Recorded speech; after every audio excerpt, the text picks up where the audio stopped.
오늘 저는 감사 싸움의 승리, 모든 싸움에서 승리하려면 하나님 앞에 감사해야 된다, 그런 얘기입니다.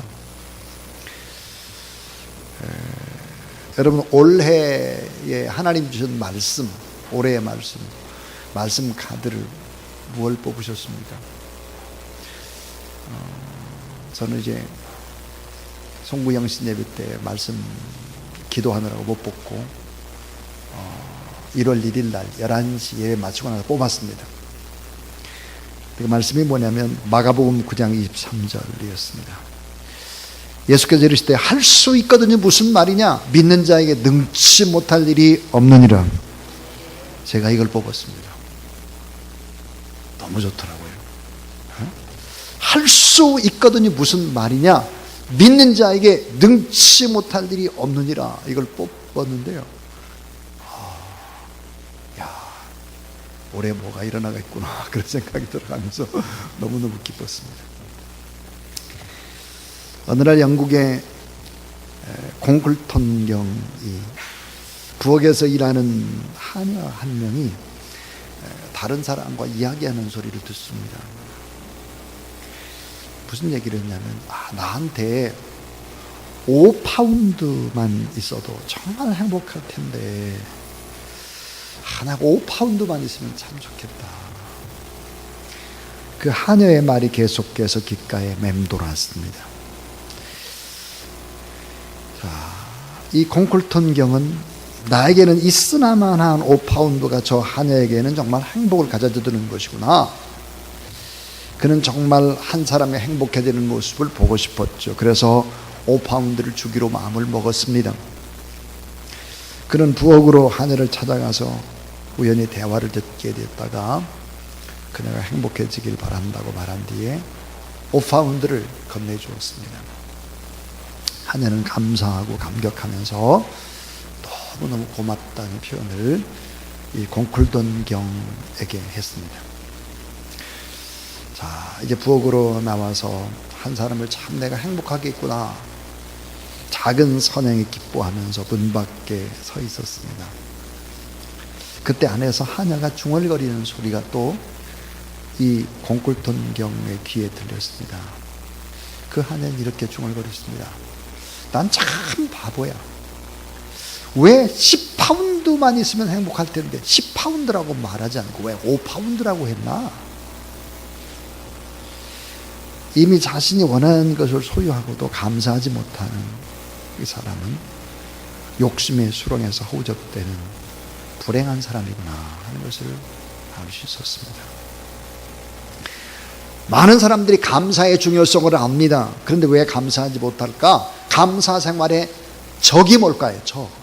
감사 생활을 못해요. 못하도록 공격해요. 감사 생활을 하지 못하게 만드는 적이 있는데 그 적이 뭘까 하는 거예요. 그 적이 바로 이런 거죠. 나만 생각하는 이기심이에요. 나만 생각하는 이기심. 나와 내 가족의 범위를 벗어나지 못하는 거예요. 타인의 아픔에 공감을 하지 않아요. 나만 생각하는 이기심, 이게 바로 감사의 적입니다. 이 감사 생활의 적이 뭘까요? 욕심이에요. 욕심. 너무 욕심이 많아. 욕심. 이 감사 생활의 적이 뭘까요? 염려하고 근심이 많아요. 눈으로 보이는 것 때문에 염려, 근심. 그리고 앞으로 미래에 닥치지도 않은 일 때문에 염려, 근심하는 거예요. 감사가 안 되죠. 또 하나, 비교의식이에요. 비교의식. 상대방과 자꾸 비교하면서 나는 좀 잘 못한다는 박탈감과 무능과 부족함과 이런 것 때문에 우울에 빠지고 막 이래요. 감사 안 돼요. 감사 생활의 적이 뭘까요? 믿음이 없는 거예요. 그리고 교만한 거예요. 감사 생활이 없다고 하는 것은 믿음이 없는 것이고 교만한 것입니다. 교만. 또 왜 감사 생활의 적은 뭘까? 이게 사탄에 붙잡혀 있는 거죠. 사탄에 붙잡혀 있기 때문에 감사를 못하는 것이죠. 여러분, 감사하면 사탄을 이기는 거예요. 우리가 감사하고 찬송하면 사탄의 세력을 철장으로 꽁꽁 묶어놓는 겁니다. 욥이 어떻게 이겼어요? 욥이 그 수없는 고난과 역경을 욥이 어떻게 이겼을까요? 감사입니다. 감사 찬양. 왜 감사 생활의 중요성은 알지만 감사는 못할까? 그 이유가 뭘까 하는 거예요. 이기심, 염려, 근심, 욕심, 비교의식, 믿음이 없고 교만하고, 그 다음 사탄에 붙잡혀 있는 거죠. 사탄에. 자, 데살로니가서 5장 18절. 그럼 따라야. 범사에 감사하라. 이것이 그리스도 예수 안에서 너희를 향하신 하나님의 뜻이니라. 예.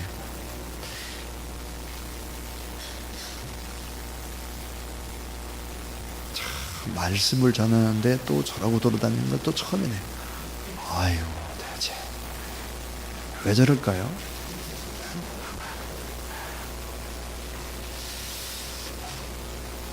이 말씀을 하는 사도 바울이 누굴까?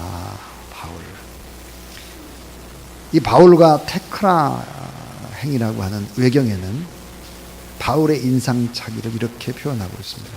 바울에 대해서. 바울은 키가 너무너무 작다는 거죠. 또 하나, 머리는 대머리예요. 눈은 작고 눈은 나빠요. 다리는 휘어진 안짱다리. 눈썹은 서로 맞닿고 코는 매부리코. 그러다 보니까 다부진 풍채를 가지고 범상치 않은 사람이었다. 또 하나는 천사 같은 오직 감사의 사람이다. 이게 바로 바울과 테크라행 외경에 나와 있는 바울의 모습입니다. 키는 작고 머리는 대머리고 눈은 작고 나쁘고 다리는 휘어진 안짱다리, 눈썹은 서로 맞닿고 코는 매부리코. 근데 감사의 사람이네. 감사의 사람. 자, 범사에 감사하라. 이것이 그리스도 예수 안에 너희를 향한 하나님의 뜻이다 그랬습니다. 하나님의 뜻. 자, 오늘 감사에 관한 이야기를 세 가지를 하고 뜨겁게 기도를 하려고 합니다. 그 첫 번째가 뭐냐? 여러분 따라하세요. 모든 것에 감사하면 모든 것을 이깁니다. 모든 것에 감사하면 모든 것을 이기는 거예요. 이깁니다. 뭘 이길까요? 나를 이겨요. 감사하면 나. 뭘 이겨? 사탄을 이겨요. 감사하면. 사탄을 꽁꽁 묶어버려. 뭐를 이길까요? 원수도 이겨요. 나와의 관계뿐만 아니라 이웃과의 관계도 감사하는 사람이 이깁니다. 그래서 뭐예요? 범사에 감사하라라고 하는 이 말은 감사는 고난을 압도하는 하나님의 능력이다. 이 감사는 고난을 압도하는 하나님의 능력입니다. 모든 것에 감사하라. 어떤 형편든지 감사하라. 무슨 일을 당할 때, 기쁠 때나 슬플 때도 감사하고, 성공할 때나 실패할 때나 건강할 때나 병들 때나 다 감사하라. 이 범사 속엔 뭐가 담겨져 있냐면 긍정과 부정이, 빛과 어두움이, 풍년과 흉년이, 실패와 성공이 이 범사 속에 다 들어가 있죠. 그러니까 모든 것에 감사하면 모든 것을 다 이길 수 있다는 거예요. 여러분 따라하세요. 감사는 고난을 압도하는 하나님의 능력입니다. 다 이기는 거예요. 감사는 고난을 압도하는 하나님의 능력이다. 그래서 감사하면 다 이긴다.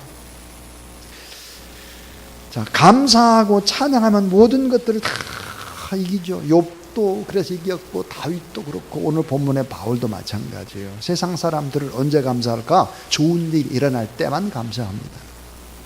성공할 때, 건강할 때, 자녀가 잘 될 때 감사하죠. 그런데 어려운 일을 당할 때 어떻게 하나 보면 그 사람의 믿음이 있는 사람인지 아닌지, 그렇지 않은지, 난 그렇지 않은지 구분이 됩니다. 구원받은 사람인지 안 받았는지 어려울 때 어떻게 하나 보면 아는 거죠. 자, 그래서 여러분 모든 것에 감사하면 모든 것을 다 이길 수 있다라고 하는 것이 성경입니다. 자, 두 번째 이야기입니다. 두 번째는 이 감사는 환경의 차이가 아니고 믿음의 차이에서 온다는 거예요. 이 감사는 환경의 차이가 아니고 믿음의 차이에서 온다는 것입니다. 로마서 8장 28절에 보니까 하나님을 사랑하는 자 곧 그 뜻대로 부르심을 입은 자들에게는 모든 것이 합력해서 선을 이룬다 그랬습니다. 자, 합력해서 선을 이루시는 하나님을 믿는다면 어떻게 될까요? 감사할 수 있죠. 감사는 환경의 차이가 아니고 마음의 상태면서 믿음의 차이가 믿음. 그 마음에 무엇이 들어있느냐 보면 알아요. 감사. 결과를 보고 감사하는 것은 불신자들이 하는 것입니다. 불신자. 결과를 보고 감사하는 것을 가리켜서 뒷북 감사예요. 뒷북 감사. 뒷북 감사는 어때요? 반쪽짜리 감사입니다. 온전한 감사는 하나님을 바라보고 합력해서 선을 이룰 것이다 라고 하는 확신을 가지고 하나님 앞에 나가서 감사하는 것이죠. 감사는 하나님의 시간표를 믿는 믿음입니다. 감사는 하나님의 시간표를 믿는 믿음이에요. 저의 며느리가 미국의 대학의 정교수 시험에 떨어졌습니다. 떨어지고 나가지고 뭐 펑펑 울고 이제 고민하고 난리가 났죠. 그러자 제가 전화를 걸었습니다. 그리고 이런 말을 했습니다. 하나님 앞에 감사하라. 하나님의 시간표가 있다. 하나님의 시간표. 그 하나님의 시간표에 아직 도달하지 못했는데 그걸 믿어야지. 그걸 감사해야지. 저는 정교수에 떨어진 것이 하나님 앞에 감사가 돼서 다 기록을 하고 감사 헌금을 했습니다. 감사는 하나님의 시간표를 믿는 믿음인 거죠. 합력해서 선을 이루신 하나님을 믿는다면 감사할 수 있는 거예요. 감사. 자, 범사에 감사한다. 이 말이 뭘까? 이 범사에 감사하는 것이 하나님의 뜻이다 이거예요. 그럼 범사에 감사하면 뭐예요? 하나님의 뜻이기 때문에 잘 될 수밖에 없다. 결국은 범사에 감사하면 하나님이 도와주신다는 거예요. 하나님이 기뻐한다. 그래서 결국은 어때요? 인생이 형통하게 된다는 거죠. 2019년도 새해 감사하면서 형통의 한 해가 될 수 있기를 주님의 이름으로 축원합니다.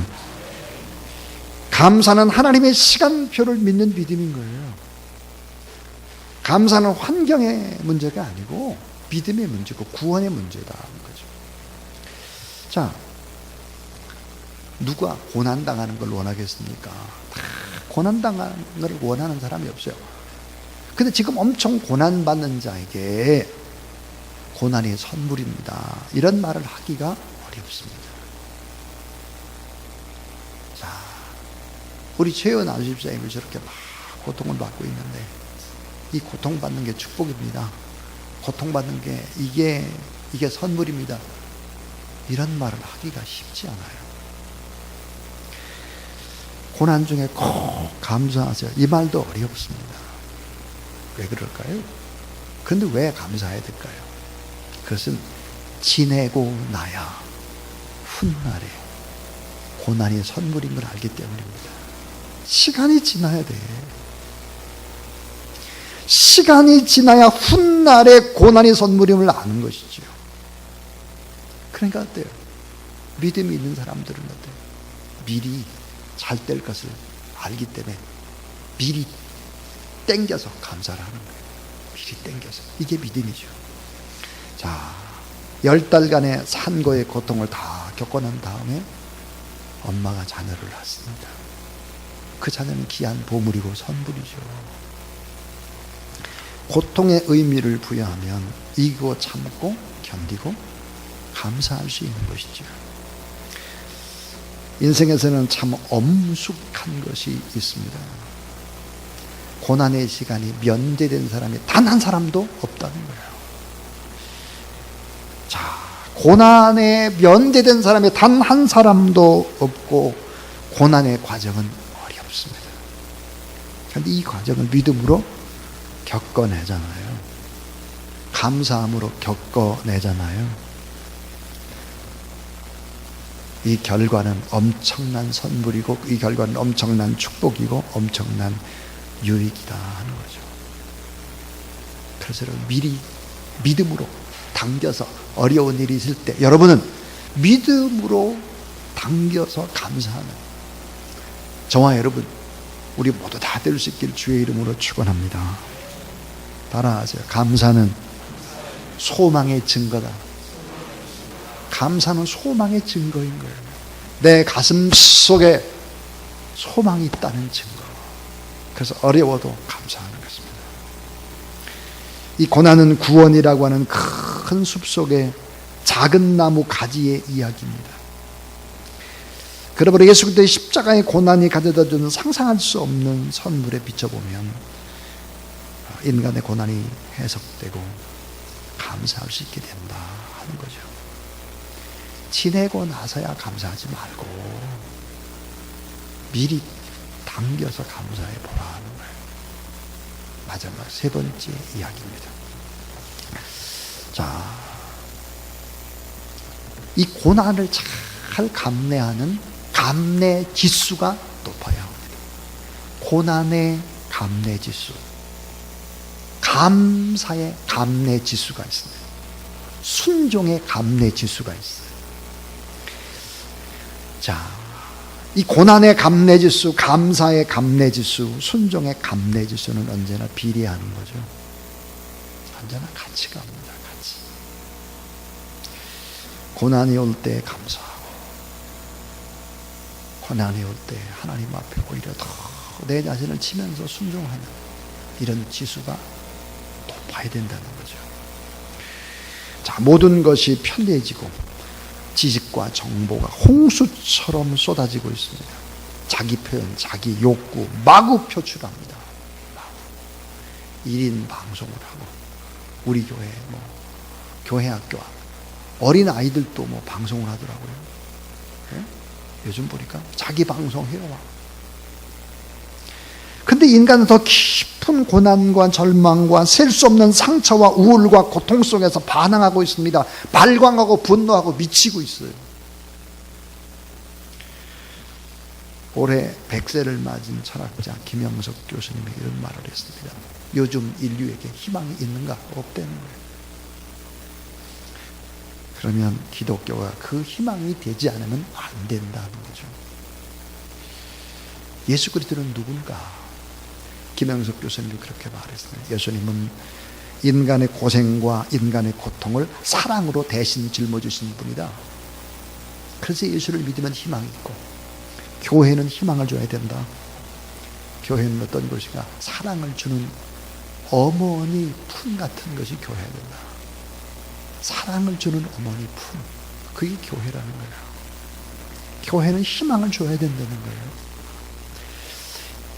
인간의 고생과 인간의 고통을 사랑으로 대신 짊어주신 그분을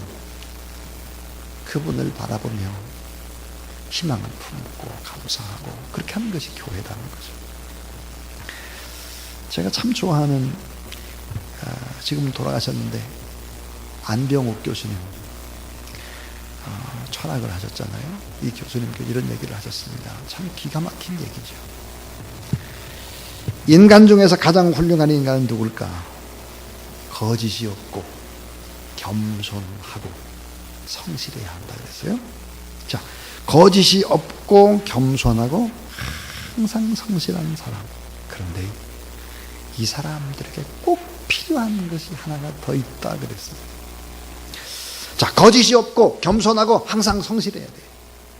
그런데 이 성실함이 경건으로 변할 때 능력이 나타나기 시작하고 경건이 나타나기 시작을 하고요. 자, 거짓이 없고 겸손하고 성실한데 거기다 경건이 나타나기 시작을 하면 사람들이 예수 그리스도에게 몰려오고 그런 사람들 주변에 예수 믿는 사람들이 따라오게 된다 그랬습니다. 자, 여러분 경건이란 뭘까요? 경건이란 조금 전에 이야기한 세 가지 지수가 높은 것입니다. 고난을, 예수님 때문에 고난받는 거라든지 삶의 고난을 잘 감내했던 지수가 높아야 되고, 감사의 지수가 높아야 되고, 순종의 이 지수가 높아야 된다는 거예요. 이게 뭐예요? 경건입니다. 경건. 거짓이 없고 겸손하고 진실, 여기에 정말 경건해서 거룩하게 되면 그 사람 때문에 예수 믿는 사람들이 주변이 다 많아진다는 게 희망을 줄 수 있다, 이런 얘기를 했습니다. 자, 오늘 저는 이번 한 주간 동안 계속해서 감사에 관한 얘기를 전했습니다. 감사. 자, 오늘은 감사, 모든 것에 감사하면 다 이긴다라는 얘기였습니다. 사탄도 이기고 나도 이기고 원수도 이기고 이웃도 이기고 다 이겨야 감사합니다. 그래서 범사에 감사하는 것이 하나님의 뜻이다. 감사는 환경의 차이가 아니라 믿음의 차이다. 하나님의 시간표를 믿는 거다. 아직 좋은 것은 오지 않았어요, 우리 인생에. 이걸 믿는 거죠. 그리고 감내 지수가 높아야 돼. 작은 일을 가지고 팔랑팔랑하고 교회를, 그러면 안 돼. 교회가 무슨 일을 맡기면 좀 아멘 하고, 어려움에도 불구하고 고난의 지수를 높이고 감사의 지수를 좀 높이고, 그저 순종의 지수를 높여야죠. 이러면 교회는 희망이고, 바로 여러분은 가족들에게 희망이 되고, 회사에서 희망이 되고, 학교 캠퍼스에도 희망이 되는 거예요. 주사랑의 교회가 그런 교회예요. 여러분이 그런 하나님의 사람들이 다 될 수 있기를, 감사의 사람들이 다 될 수 있기를 주님의 이름으로 축원합니다.